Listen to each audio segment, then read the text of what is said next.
Saudações, eu sou o Android. Nesse vídeo eu vou fazer 5 desenhos subestimados e 5 desenhos superestimados, parte 2. Lembrando que vai ser assim: um subestimado, um superestimado, um subestimado, um superestimado.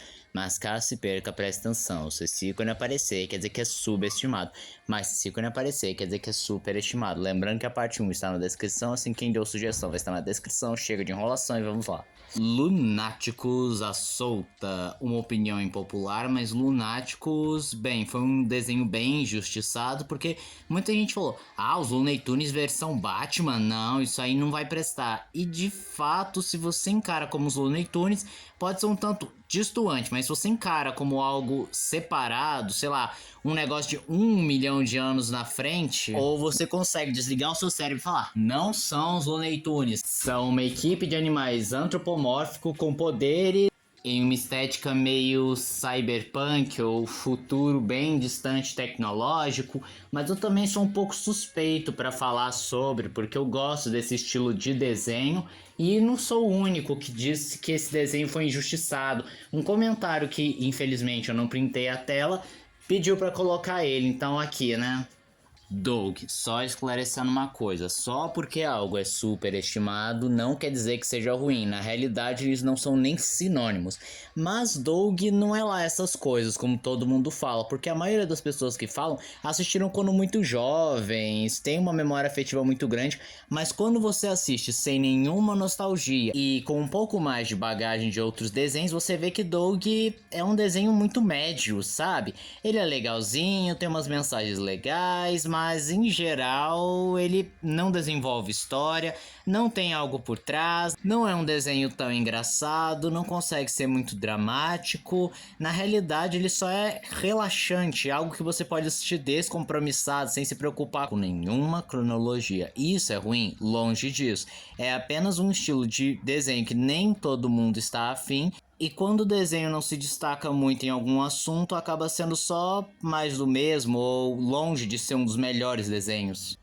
Titã Simbiônico. Eu podia também ter colocado Primal, que também é um desenho bem subestimado do Geng Tartakovsky, mas Titã Simbiônico eu diria que foi esquecido mais pelo tempo, porque apesar de ter uma legião de fãs que implora para o retorno do mesmo, ele foi meio injustiçado na sua época, já que ele era um desenho mais sério, com um conteúdo mais maduro, não só em quesito de sexualidade, como também de mostrar os horrores da guerra, dos refugiados, da dor, do sofrimento e das mortes cruas. E tudo nesse desenho era épico, porque além de ter essa abordagem bem mais madura que o Geng até então não tinha trabalhado tão bem, chegando perto lá no Samurai Jack, também tem um humor que é bem divertido, personagens carismáticos, cenas eletrizantes e uma história que, apesar de clichê, conseguia ter o seu charme.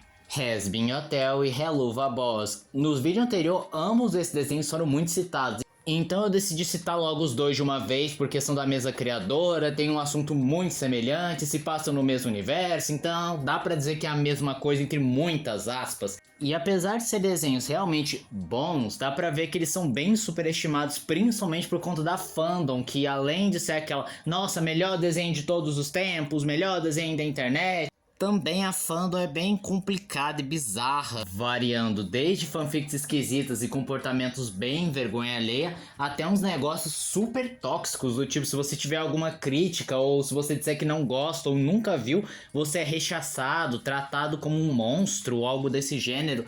Além dos próprios desenhos, que em vários momentos dá pra ver que eles não são perfeitos, eles erram na mão bastante. Principalmente o Hazbin Hotel, que acabou perdendo um pouco da sua identidade quando passou para Prime Video, que parece que as histórias ficaram meio capadas e diminuindo muito o potencial de que Hazbin Hotel poderia ter se permanecesse na internet. E o próprio Helluva Boss tem alguns momentos que não são lá grande coisa, e convenhamos que os momentos de palavrão, piadas sexuais, piadas, ai nossa, somos adultos, às vezes cai naquele âmbito meio juvenil. Pac-Man e as aventuras fantasmagóricas. Primeiro, sim, eu sei que é um desenho bem infantil em alguns aspectos, não chega a ser pré-escolar, mas convenhamos que uma pessoa mais velha não vai ser muito fã, mas é um desenho bem divertido, engraçadinho, com algumas piadas que de fato são meio forçadas e só crianças vão rir, mas é bem inspirado, tem uma história bacaninha que você gosta de acompanhar. E com certeza o ponto mais alto são as transformações e poderes que o Pac-Man e os amigos dele têm. Irmão do Jor-El, ao mesmo tempo que entra um pouco da minha opinião pessoal, porque eu nunca achei Irmão do Jor-El tão bom assim quanto as pessoas falam, e tão longe considero como o melhor desenho brasileiro. Eu diria que é por conta do humor e o tema de muitos episódios que são um pouco vergonha alheia, não são tão engraçados, chega até a ser meio enfadonho e irritante pra caraca, meio viajado. Não estou dizendo que o desenho é ruim, só estou dizendo que ele não é lá essas coisas, e em alguns momentos me passa a sensação de que toda essa fama, todo esse glamour que ele recebeu foi algo mais construído, para não dizer comprado, por abordar e ter tais coisas. White Cats, facilmente um dos desenhos que é relembrado quando se fala de desenhos subestimados, porque era um desenho bem construído, divertido, com uma boa história e ótimos personagens, mas que foi esquecido por ser considerado escopo e produto de sua época. Mas mesmo tendo sim vários elementos que funcionaram bem mais na sua época, ainda assim é divertido e cativante. Apenas um show. Vale ressaltar que superestimar não é a mesma coisa que ruim, só deixando claro mais uma vez.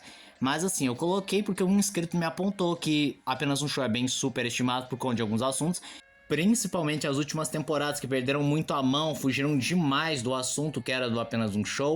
E alguns até apontam que houve uma certa queda de qualidade, mas mesmo que a gente pegue lá as primeiras temporadas, eles também não eram temporadas perfeitas, pois algumas piadas não funcionavam tão bem, só pareciam meio deslocadas, não só pela diferença regional, como pelo fato de não serem engraçadas mesmo. Ou as histórias só não eram boas, seja porque não é bem escrito, ou porque focaram demais na bizarrice e esqueceram de ampliar a história, e a história só ficou meio bizarra mesmo. Enfim, apenas um show é bom, mas não é tanto assim quanto todo mundo fala. Os Vizinhos Green, um desenho que realmente geral esquece da existência e não deu muita bola, porque de fato o visual é bem esquisito, tinha uma historinha de fundo que não era lá tão aprofundada, mas era interessante. Mas o que se destaca é inegavelmente o humor, que era aquele humor bem quebrado, aquele humor de quebra de expectativa que você realmente não consegue prever o próximo passo. Em alguns momentos lembrava bastante o humor de Gravity Falls. E além de, é claro, os personagens serem bem carismáticos e interessantes de você querer acompanhar a história. The Loud House. Isso aqui aconteceu por uma cacetada de fatores, como a prolongação desnecessária de The Loud House, que não tinha mais história para contar, as incríveis polêmicas vindo do Chris Savino, da própria Nickelodeon, ou da própria fandom, que simplesmente se tornou a pior fandom existente por conta de suas bizarrices, nojeiras e até coisas criminosas. E é óbvio, as histórias ficando cada vez mais pobres, os personagens bem unidimensionais, repetitivos, presos a um único bordão que até que poderia ser engraçado no começo, mas depois de um certo tempo começa a se tornar enjoativo, principalmente quando você consegue notar que tá ficando muito repetitiva a estrutura dos episódios e fica previsível, sem graça. E dependendo do estado de espírito, você pode até se perguntar, e daí se eu assisto ou não? Eu sinceramente não me sinto motivado a assistir. E esse foi o vídeo de hoje. Se você gostou do vídeo, se inscreva no canal, compartilhe o vídeo, comente, dê o seu like. Dê sugestões que vocês querem ver aqui no canal. Também não esqueça de ativar as notificações, show de like, caso gostem dos meus vídeos. Então, sou o Android, tchau.